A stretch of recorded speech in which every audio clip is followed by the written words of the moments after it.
ఇక్కడే కాయ రూపాయలు కేజీ లెక్క అండి. కేజీ రూపాయలు చదువుతున్నారు. మరి ఎట్లా అమ్మాలి ఏంటో అర్థం కావట్లేదు పుచ్చకాయలు.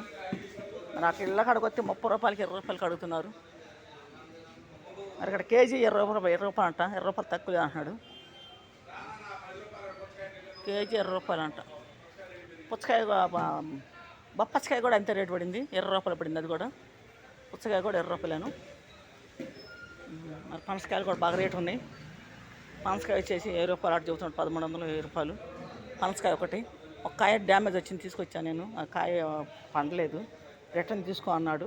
నేను నష్టపోయాను. ఎంత తెచ్చుకెళ్ళిన కాయకి నష్టపోయాను నేను. ఇప్పుడు నాకు 400 నష్టం, 500 నష్టం. దాంట్లో 1300 నష్టం నాకు ఆ కాయలు. ఛార్జీలే కానీ ఏదన్నా కానీ మరి ఇక్కడ కూలే కానీ 1300 నష్టం వచ్చింది నాకు పనసకాయలు. మరి ఈ రకంగా అమ్ముతున్నారు ఇక్కడ. రేట్లు తీసుకోవట్లా, రిటర్న్ తీసుకోవట్లా. మేము ఇచ్చిన కాయను ఎత్తుకెళ్ళిన కాయ కూడా రిటర్న్ తీసుకొని అన్నాడు. ఈ పనసకాయలు ఇప్పుడు లోడ్ దించుతున్నారు. ఇప్పుడు ఒక అతను సాహిబ్ గారు లోడ్ బండి మీద చూడండి. ఆయన ఇప్పుడు మొత్తం 10,000 పెట్టుకున్నాడండి. కాయలు ఒక 15 కాయలు ఏముంటాయి.